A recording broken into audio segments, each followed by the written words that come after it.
지금 시간 하나님의 말씀을 우리가 읽고 듣는 시간을 가지도록 하겠습니다. 고린도전서 1장 1절에서 9절입니다.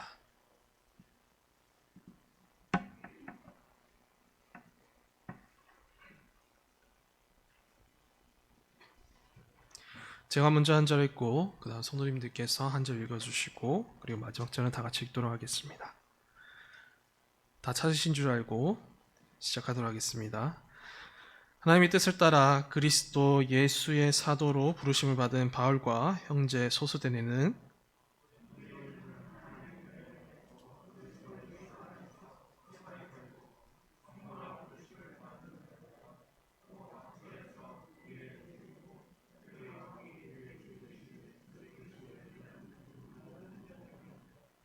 하나님 우리 아버지와 주 예수 그리스도로부터 은혜와 평강이 있기를 원하노라.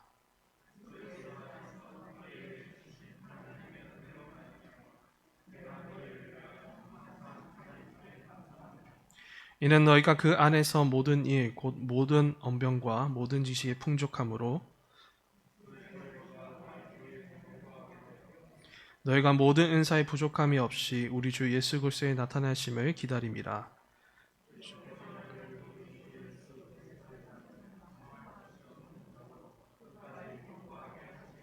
다 같이 읽겠습니다. 너희를 불러 그의 아들 예수 그리스도 우리 주와 더불어 교제하게 하시는 하나님은 미쁘시도다. 아멘.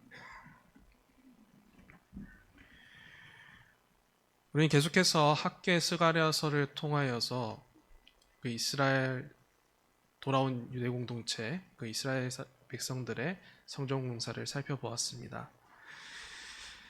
그들이 지었던 성전은 앞으로 예수 그리스도를 통해서 세워질 교회와 그리고 교회가 완성될 그 영광스러운 미래에 대한 약속을 담고 있었고, 또한 그 약속을 당시 백성들에게 전해졌으며, 그 약속을 받은 백성들은 그것을 통하여서 위로를 받고, 또한 그 성전의 완성, 최종적 완성을 향해 달려갈 그날을 함께 꿈꾸고 바라보았습니다. 이 은혜의 약속은 스가랴의 그 밤중에 본 환상을 끝으로, 우리가 지난번 그 마지막 환상을 끝으로 마무리되었고, 이스라엘 백성들은 계속 그 앞을 향해 나아가고 있었는데요. 그리고 시간이 지나고 지금 실로 그리스도께서는 이 땅에 오셔서 그 약속하셨던 그 교회를 세우시고, 또한 영광스러운 그 미래를 또한 약속하시고 또 우리 가운데 보증하고 계십니다. 하지만 아직 은혜의 약속은 우리 가운데 완성되지 않은 채 남아 있습니다. 그리스도의 오심으로 교회의 시작은 알려졌지만은 그리스도의 다시 오심으로 비로소 교회는 그 성전을 통해 그려졌던 그 영광의 미래가 분명하게 완성될 것입니다. 바로 교회가 곧 영광의 나라가 될 것이며 새 예루살렘 성이 될 것이며 새 하늘과 새 땅으로 변모하게 될 것입니다. 이처럼 신약의 교회, 그리스도의 오심으로 교회는 시작되었지만 아직 완성하지 않는 이 이미와 아직의 그 긴장 상태에 놓여 있습니다. 또 다른 말로 하자면 미완성과 그런 완성의 줄다리기 속에 있습니다. 우리는 이와 같은 상황 속에서 우리는 신약의 교회로 불려지고 있습니다. 택하신 뜻에 따라 성령으로 우린 모두는 주 예수 그리스도를 믿어 하나님이 거하시는 성전이 되었고 또 거룩한 성도가 되었습니다. 뿐만 아니라 우리 모두는 교회의 머리 대신 그리스도 안에서 한 몸인 교회를 이루게 되었고 그 새 언약의 은총 속에서 함께 마지막 완성을 향해 달려가고 있는 중입니다. 그런데 이 완성으로 걸어가는 그리고 이미 아직 긴장 사이에 있는 우리에게는 이 걸음이 결코 쉽지만은 않습니다. 그리스도를 통해 교회로 부르심을 받았다는 분명한 증거와 약속이 우리 가운데 있음에도 불구하고 우리는 여전히 흔들리고 우리는 넘어지기 때문입니다. 아직 이 땅의 교회는 반석이신 그리스도 위에서 시작되었으나 아직 연약하고 어리기만 합니다. 하지만 그럼에도 불구하고 이 땅의 이 연약한 교회는 영광의 완성을 향해 꿋꿋이 나아갑니다. 교회의 머리이신 그리스도께서 이 연약한 우리를 한 몸으로 삼으셔서 이끄시고 또한 일으키시고 또한 장성한 분량에 이르도록 만들어 가시기 때문입니다. 교회에 주신 약속을 오직 주 예수 그리스도께서 분명하게 성취하실 것입니다. 따라서 신약의 교회는 머리이신 그리스도를 따라 그가 다시 오실 날을 학수고대해야 합니다. 그날에 이르기까지 우리는 그리스도 안에서 더욱 견고해져 가야 되며 그리스도 안에서 우리는 거룩해져 가야 합니다. 이를 위해서 오늘부터 우리는 고린도전서를 살펴보려고 합니다. 사도 바울이 고린도 교회를 향해 썼던 이 편지는 영광의 완성을 향해 달려가는 그 연약한 교회들에게 향하신 주 예수 그리스도의 지혜의 말씀입니다. 어떻게 이 땅에서 우리가 교회로서 살아갈 수 있는지, 그리고 어떻게 그가 오시는 날까지 우리가 거룩한 주의 몸으로서 견고해지고 또한 거룩해질 수 있는지 중요한 경건의 지침들을 안내해주고 있습니다. 마치 믿음의 경주를 이어가는 이 땅의 교회를 향해 그리스도께서는 그 경주를 잘 마칠 수 있도록 코치하시고 또한 가르치시고 있는 것입니다. 그러므로 사람의 지혜가 아닌 이 고린도전서에 담긴 이 그리스도의 지혜를 우리가 함께 살펴보면서 우리 모두가 거룩한 교회로 견고해지고 그리고 우리 모두가 그 영원한 영광의 나라로 함께 더욱더 담대하게 걸어나가길 소망합니다. 그럼 고린도전서의 서론을 함께 보도록 하겠습니다. 일단 고린도전서가 어떻게 쓰여졌는지 그리고 어떤 배경 속에서 이 교회가 세워졌는지를 한번 살펴볼 필요가 있는데요. 예수 그리스도께서 부활 승천하신 후 20년이 지난 후, 그러니까 한 AD 한 50여 년 정도에 사도로 부르심 받은 이 사도 바울은 2차 전도 여행을 떠나게 됩니다. 그는 마케도니아 지방과 그리고 아가야 지방, 이런 지방들을 돌면서 기쁨으로 복음을 전했는데, 그런데 쉽지 않았습니다. 여러 유대인들의 위험한 방해가 사도 바울을 괴롭게 하였었고, 그리고 전도 지역에 깊이 뿌리내린 이 커다란 세상의 정욕과 그리고 우상의 벽은 이 복음을 전하는데 아주 큰 장애물이었기 때문이죠. 그 와중에 고린도 교회는 아주 보석과 같은 존재였습니다. 아데네스의 사역, 이제 고린도에서 사역을 하기 전에 사도 바울은 아덴이란 지역에서 복음을 전하는 사역들을 하였는데요. 그런데 그 아데네스의 사역이 실패하게 되고 사도 바울은 고린도가 있는 이 아가야 지방, 오늘날 그리스 남부 지역으로 향하게 됩니다.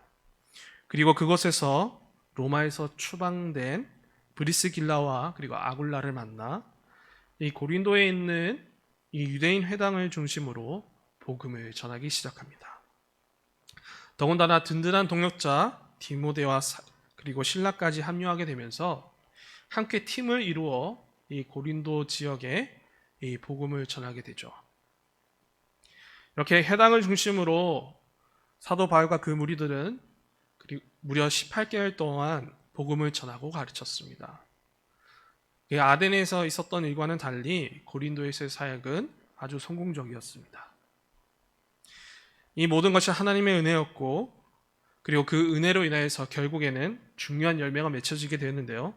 바로 복음을 듣고 회심한 자들이 약 50에서 100여 명 정도가 생겨 고린도 교회가 세워지게 되었습니다. 사도 바울은 정말 자식을 낳고 기르는 그 부모의 마음으로 이 고린도 교회를 섬겼고 이로 인해 큰 열매가 나타난 것이었죠. 이런 영광스러운 탄생 속에서 고린도 교회는 점차 안정적인 상태가 되었습니다. 그래야 사도 바울은 이제 고린도 교회를 성도들에게 맡기고 다른 지역 에베소라는 곳으로 떠나 새롭게 복음을 전하게 되는데요. 그런데 그곳에 떠난 지 얼마 지나지 않는 그 시간에 고린도 교회에서 소식이 전해지게 됩니다. 물론 그 소식은 기쁜 소식이었으면 좋겠지만은 그게 들려온 소식은 오히려 그를 근심하게 만들었고 걱정하게 만들었습니다. 그만큼 고린도 교회 가운데 안 좋은 소식이 있었다라는 것이죠. 이로 인해 사도 바울은 무엇보다 한 걸음에 그 고린도 교회로 달려가고 싶었지만 그럴 수 없기에 사도 바울은 패를 들어 이 고린도 교회에 편지를 적게 됩니다. 바로 이 편지가 바로 고린도 전서입니다. 그래서 사도는 고린도 전서, 이 고린도 교회를 향한 편지를 이제 쓰기 시작하는데요. 그 시작이 오늘 읽었던 본문입니다. 사도는 편지를 시작하면서 고린도 교회를 향한 인사를 건넵니다. 그 전에 들었던 그 안 좋은 소식들로 인해서 사도 바울은 분명히 하고 싶은 말들이 많았겠지만은 사도는 일단 먼저 그리스도께서 교회에게 전하시는 그 인사로 일단 시작하게 되는데요. 1절에서 바울은 이 편지의 발신자가 자신이 하나님의 부르심을 받은 사도인 자신과 그리고 당시 전도 여행을 함께한 고린도 교회의 리더 회당장 소스데네임을 밝히고 있습니다. 이렇게 두 인물이 밝히면서 이 편지의 발신자임을 나타내고 있는데요. 이것은 어떤 의미냐면 이 고린도 교회에 쓴 이 편지는 고린도 교회에 전하는 공식적인 편지이며 직분자를 통해 이 교회 성도들에게 전해지는 주님의 말씀이라는 것을 밝히고 있는 것입니다. 한마디로 고린도 교회는 내가 사도 바울이 쓴 이 편지를 단단히 읽고 마음에 새기라는 아주 간절한 당부가 담겨 있는 것이죠. 이어서 사도는 고린도 교회를 향한 궁극적인 소망을 두고 있으면서 그리고 그 소망대로 교회가 그렇게 되기를 바라는 마음으로 인사를 건네고 있습니다. 그 부분이 2절과 3절에서 나타나는데요. 2절과 3절에서는 사도 바울이 고린도에 있는 이 하나님의 교회, 곧 그리스도 예수 안에서 거룩하여지고 성도로 부르심을 받은 자들이 하나님 우리 아버지와 예수 그리스도로부터 은혜와 평강이 있기를 원하노라고 기원하고 있습니다. 특별히 이 은혜와 평강은 그리스도와 연합한 몸, 교회에게 가장 필요한 것입니다. 은혜는 그리스도께서 자신의 사역과 공로로 주시는 구원에 관한 모든 은총이며 또한 평강은 그 아들 되신 그리스도 예수 그리스도의 공로로 하나님 아버지께서 교회와 함께 하시는 그 온전한 관계 속에서 누릴 수 있는 모든 복과 선물들을 뜻합니다. 이 은혜와 평강이 이 그리스도와 연합한 교회를 세우는 두 축이 되고 그만큼 중요함으로 사도 바울은 인사를 통하여서 은혜와 평강이 있기를 원하노라고 간절히 기원하면서 인사를 건네고 있습니다. 이러한 사도의 기원은 다만 고린도 교회에만 해당되는 것이 아니라 이 땅에 있는 모든 교회를 향한 주 예수 그리스도의 간절한 간구이기도 합니다. 2절 후반부에서 이런 대목이 나오는데요. 단순히 고린도 교회만을 지칭하는 것이 아니라 이 땅에 있는 모든 교회를 지칭하고 있습니다. 더불어 함께 사도는 주 예수 그리스도의 이름을 부르는 모든 이 땅의 교회들, 고린도 교회뿐만 아니라 주님의 이름을 부르는 교회, 바로 성령을 통해 모든 믿음으로 그리스도와 연합한 성도, 그와 한 몸을 이룬 모든 자들에게 이 은혜와 평강이 있기를 원하노라고 기원한다고 이렇게 전해지고 있습니다. 단순히 사도의 기원이 아니라 그리스도께서는 사도를 통하여서 이 땅에 있는 모든 교회가 자신 안에서 은혜와 평강이 있기를 원한다라고 간절히 원하고 계시며 또한 그렇게 우리에게 인사를 건네주고 계십니다. 그리스도는 마치 포도나무인 자신에게 접붙임된 교회가 이 분명한 이 풍성한 열매를 맺을 수 있기를, 은혜와 평강의 그 영광의 열매를 맺을 수 있기를 바라보고 계신다라는 것이죠.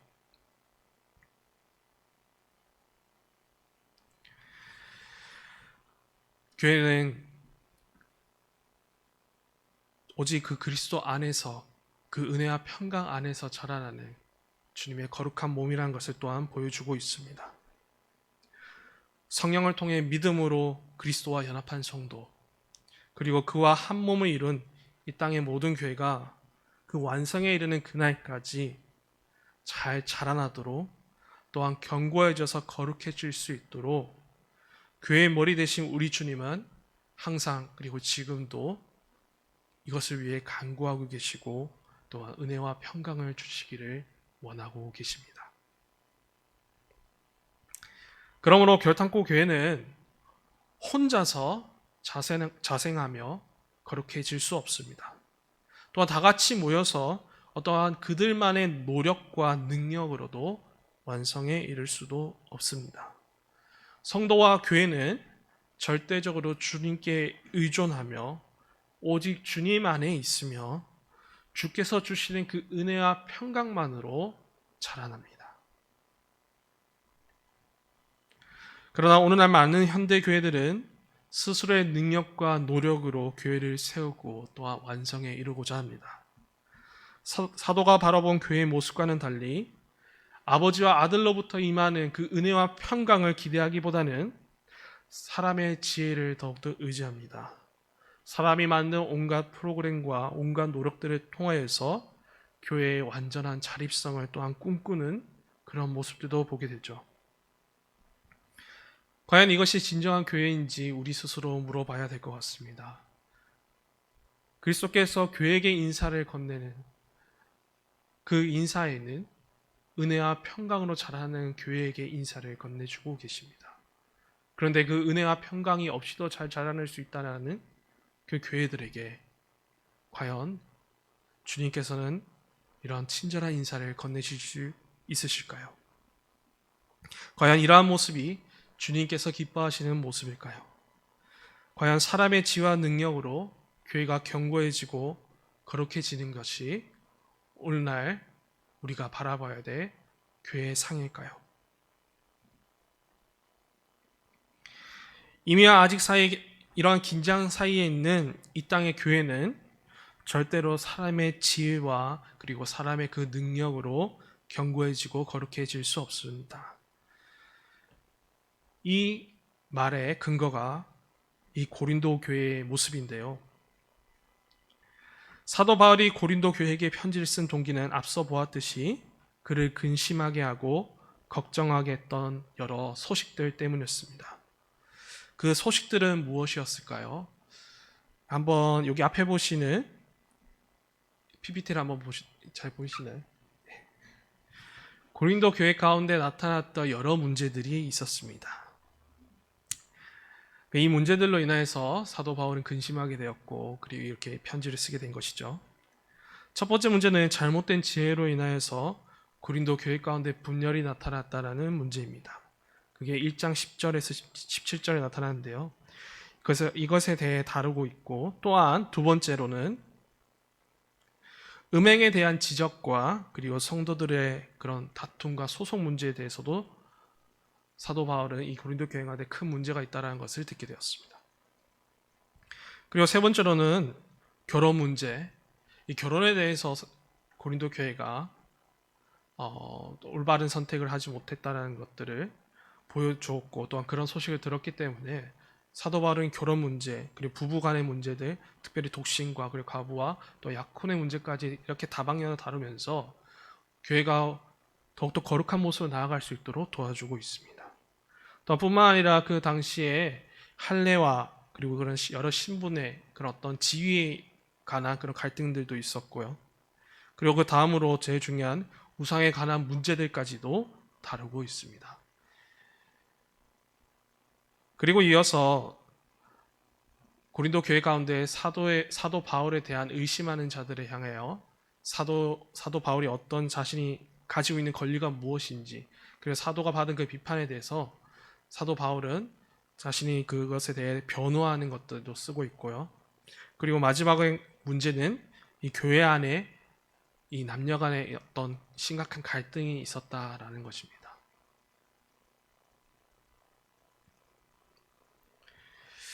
이렇게 고린도 교회 가운데는 참으로 많은 골치 아픈 문제들이 여러 가지 등장하게 됩니다. 이 여러 가지 문제들, 교회가 이렇게 세워진 지 사실 고린도 교회는 거의 2년도 채 안 되는 아주 어린 교회였음에도 불구하고 너무나도 많은 문제가 나타나고 있습니다. 왜 그런 것일까요? 그만큼 고린도 교회 그리고 이 땅에 있는 교회는 예수 그리스도 위에서 시작되었으나 여전히 연약하고 부족한 모습 가운데 있기 때문입니다. 분명 영광의 약속이 주어졌음에도 불구하고 이 땅의 성도와 교회는 완성을 향해 달려나가기까지 이 고린도 교회가 마주한 문제들을 똑같이 안게 될 수도 있고 또한 여러 문제들을 안게 됩니다. 그리고 그로 인해서 때론 넘어지기도 하고 흔들리게 되는 것이죠. 결국 사도는 주님의 교회를 세우기 위하여서 부르심 받은 사도로서 당연하게 이 고린도 전서를 쓸 수밖에 없는 것이었고, 우리 주님도 지금 우리를 위해, 이 연약한 우리를 위해 이 고린도 교회가 빠진 문제들도 우리가 빠질 수 있다는 것을 주님께서는 아시기에 이 땅에 있는 교회가 그 거룩한 나라로, 그 거룩한 영광의 그 모습으로 완성되기까지 인도해 주시기 위하여서 우리에게 말씀을 전하시고 가르쳐 주고 계시는 겁니다.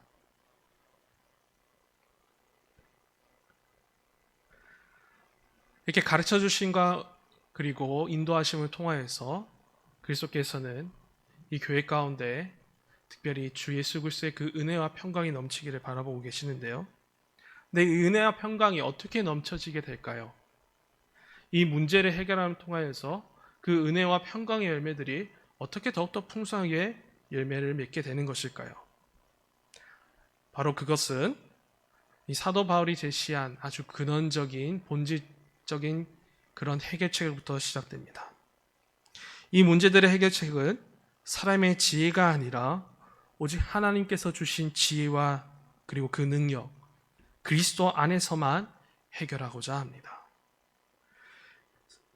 사도 바울은 이 성도와 교회가 성령을 통해 믿음으로 그의 안에 있음을, 또한 그에게 속해 있다는 이 연합의 교리를 가지고 문제들을 해결하고 교회를 견고하게 세워가고 그리고 은혜와 평강의 열매들을 많이 맺어가게 하도록 돕고 있습니다.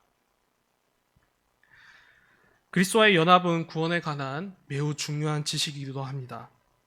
특별히 이 연합은 구원의 신비로서 성령을 통해 이루어지는 역사입니다.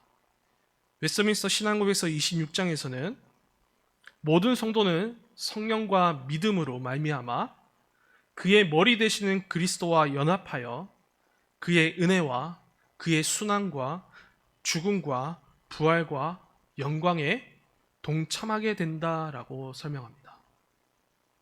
우리가 그의 몸처럼 실체가 되는 그런 로마 가톨릭이 주장한 그런 화채서 같은 연합이 아니라 그리스도의 영인 성령께서 성도 안에 내주하심으로 그리스도께서 자신의 영으로 우리 안에 들어와 사시고 하나가 되는 그 신비한 연합을 말하는 것입니다.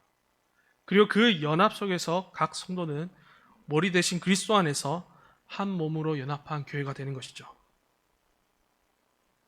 사도는 이러한 신비한 이 연합의 진리를 사용하여 이 연약한 교회를 돕고 세우고자 합니다. 이 연합과 관련된 어구들이 그래서 이 고린도 전서에는 많이 나타나고 있는데요. 특별히 뭐뭐 안에서, 그리고 뭐뭐 형제들, 그리고 뭐뭐 더불어, 그리고 합하여, 그리고 교제하고, 그리고 한 몸, 그 성전 안, 이런 어구들을 사용하면서 각각 문제에 대한 아주 근본적인 해결책으로 이 연합의 교리를 제시하고 있습니다. 그래서 한번 앞에 보시는 이 개요들을 보면서 한번 그것들이 나타나는지를 확인해 봤으면 좋겠는데요. 첫 번째 이렇게 보면 이 잘못된 지혜로 인한 고린도 교회 분열, 이 부분에 대해서는 우리가 나중에 더 자세히 다룰 텐데요. 일단은 어떻게 해결책을 제시하는지 그 대표적인 예시들만 한번 살펴보도록 하겠습니다. 이 교회 분야에 대해서 사도 바울이 제시한 해결책은 무엇이냐면 우리는 주 안에서 하나된 연합한 하나의 집이라는 것을 또한 강조하고 있습니다. 그게 바로 고린도전서 3장 1절에서 17절 그 부분이고요.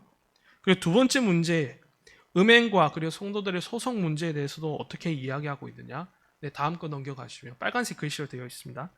바로 성령으로 주와 합한 몸으로서 하나님께 영광 돌리라는 그 권면으로 이 문제에 대한 해결책을 제시하고 있습니다.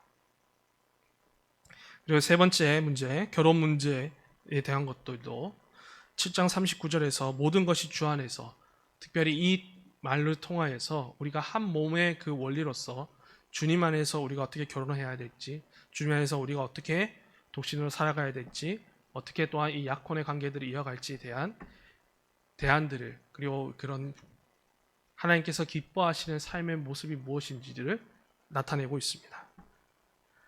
그리고 그 7장 중간에 이런 부분이 등장하는데, 할례와 그 신분의 그 갈등들이 교회 가운데 나타나게 되는데요. 이것에 대한 해결책으로서도 사도 바울은 어떻게 제시하느냐? 우리 모두가 그리스도의 한 몸으로 부르심을 받은 종의 모습이라고 이렇게 가르치고 선포하면서 이 고린도 교회가 우리가 함께 한 몸이 되었다는 것을 강조하고 있습니다. 그리고 우상 문제는 8장과 10장에서 이렇게 두 부분으로 나타나는데요. 첫 번째 문제, 8장에서 나타난 문제는 우상에 바쳐진 재물을 우리가 어떻게 대해야 되느냐, 그것을 먹어야 되느냐 말아야 되느냐, 그런 문제들이 등장하죠. 또한 뒷부분 10장에는 우상 숭배에 관한 문제들이 등장하게 됩니다. 그래서 이러한 문제들을 어떻게 해결하냐면, 마지막 10장 23절에서 10절에서 1절에서 이렇게 결론을 지으면서 이야기하고 있는데요. 그리스도를 본받아 그리스도 안에서 우리가 다 하나님의 영광을 위해 해야 되기 때문에 우리는 우상에 관한 문제들, 특별히 우상 숭배하는 문제를 피해야 되고, 또한 무엇보다도 우리가 그리스도 몸에 참여했으므로 우리가 그 우상과의 그 교제를 끊어야 된다고 설파하고 있습니다. 그리고 우상에 바쳐진 재물에 대해서도 함께 연합한 그 형제를 더욱더 생각하면서, 만약 우상에 바쳐진 재물을 먹으로 통해서 연약한 형제, 우리와 함께 한 몸인 그 형제가 실족하게 됐을 때는 그것을 우리가 먹지 말아야 되고, 우리가 그 사랑의 지식을 더해야 된다는 것을 사도 바울이 이야기하면서 이 연합 속에서 피어나는 사랑의 지혜, 그 사랑의 실천들을 강조하고 있습니다. 그리고 이어서 사도의 그 권리에 대한 비판과 변호들, 이것들도 우리가 한 몸 안에 있으면서 그 한 몸 안에서 특별히 사도로 부르심을 받았다는 것을 사도 바울이 이 변호의 핵심으로 사용하고 있고요. 그리고 교회 안의 그런 남녀 갈등 안에서도 어떻게 또한 그 해결책, 그 근본적인 부분들을 어떻게 들춰내고 또 해결하고자 하냐면, 11장 11절에서 16절, 무엇보다 남녀가 모두 주 안에서 하나 된 사실을 잊지 말고 이 남녀 간의 갈등 문제를 잘 해결해 가야 된다라고 이야기하고 있습니다. 참으로 이 여러 문제들이 등장하는데, 근데 하나의 해결책, 그리고 하나의 원리로서 이것을 다루고 있고, 또한 고린도 교회를 바르게 인도하고 있다는 것을 보게 됩니다.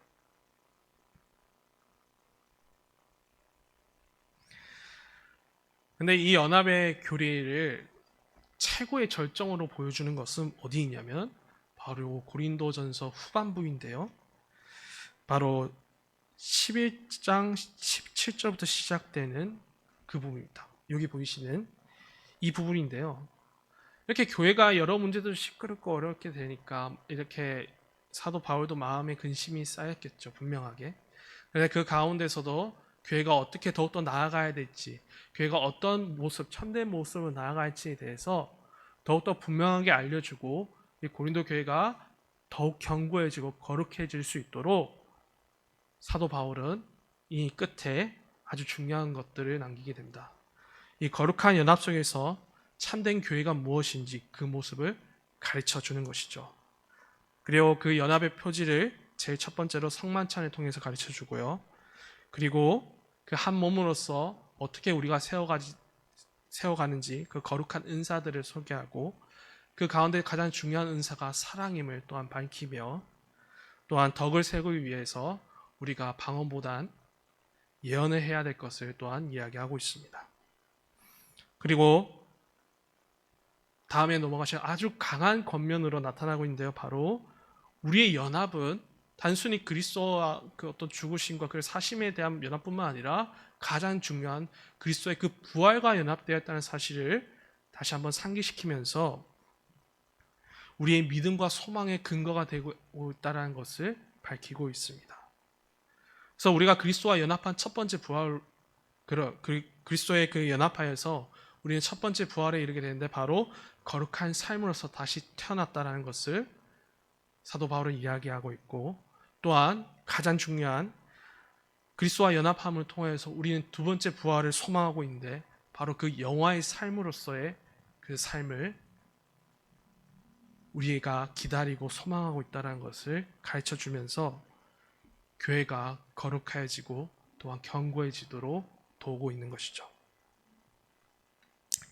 그래서 마무리에도 사도 바울은 또다시 이렇게 이 연합의 교리를 사용하며 고린도 교회가 그리스도와 한 몸, 그리스도 안에 있기를 바라보고 있습니다. 마지막 인사에서 그리스도 예수 안에서 너희 무리와 함께할지어다 라고 이야기하고 있죠.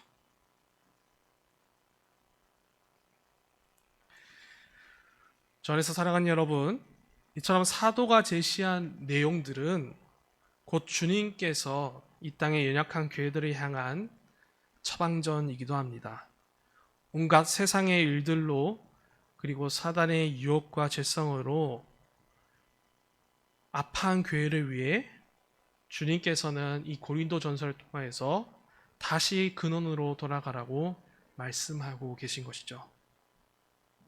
성령을 통해 믿음으로 연합했다는 이 진리, 이 매우 기초적인 진리 위에서 우리의 견고함과 우리의 거룩함을 세워가라고 주님께서 말씀하고 계신 겁니다. 고린도 교회는 분명 이 문제들을 사도에게 전해지기 전까지 해결할 수 있었을 겁니다. 앞으로 이 문제들의 근원들을 살펴보겠지만 그들은 세상을 의지하였고 사람의 지혜와 철학을 따라가 그들은 교회의 참된 모습을 잃어버리게 되었고 사도 바울에게 안 좋은 소식을 전해지게 되는 그런 비참한 결과를 맞이하게 되었던 것이죠. 그러므로 우리는 다시 근원으로 분명하게 돌아가야 됩니다. 성도와 교회는 과연 누구와 함께하고 있습니까? 세상과 함께하고 있습니까? 아니면 오직 주 예수 그리스도와 연합하여 그와 함께하고 있습니까? 많은 어려움들과 우리 교회, 이 땅에 있는 교회들이 많은 문제들이 있지만은 이 모든 문제들을 가지고 우리는 성령으로 연합하신 그리스도께 특별히 그 그리스도의 그 말씀과 지혜를 따라가야 합니다. 하지만 여전히 이 땅에 연약한 교회들은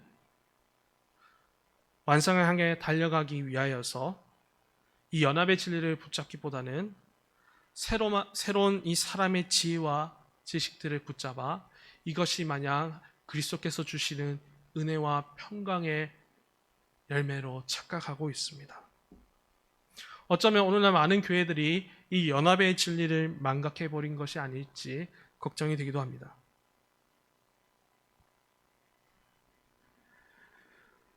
우리 모두는 이 그리스도와 연합함 속에서 은혜와 평강을 누리고 견고하고 그래도 거룩하게 세워져 가야 됩니다.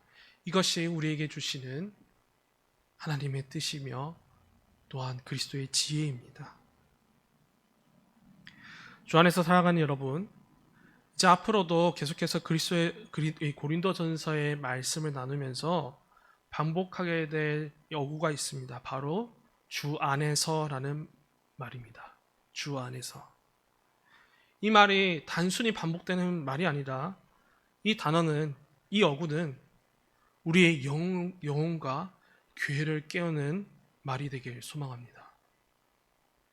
신약의 성도들에게 있어서 지혜는 다른 것이 아닙니다.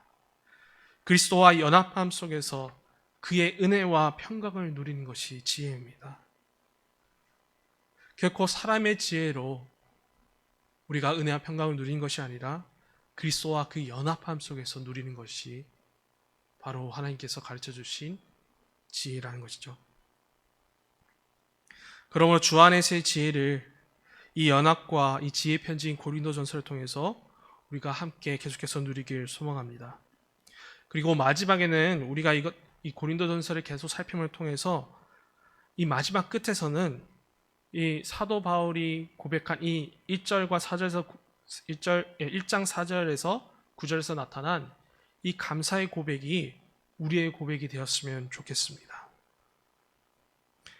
우리가 이 연합의 교리를 더욱더 풍성히 알아가서 우리가 더욱 주의 예수 그리스도 안에 있음을 깨닫아 알게 됨을 감사하게 되고, 또한 하나님의 지식과 그 부활의 증거가 우리 가운데 더욱 풍성해졌음을 감사하게 되고, 또한 주 예수 그리스도의 날에 책망할 것이 없을 정도로 우리를 거룩하게 하시고 견고하게 하심에 감사를 드리며, 또한 마지막으로 더욱 깊은 연합과 교제 가운데로 인도하시는 그런 미쁘신 주님께 감사드리는 우리 모든 하늘 식구가 되게 주님의 이름으로 축복합니다.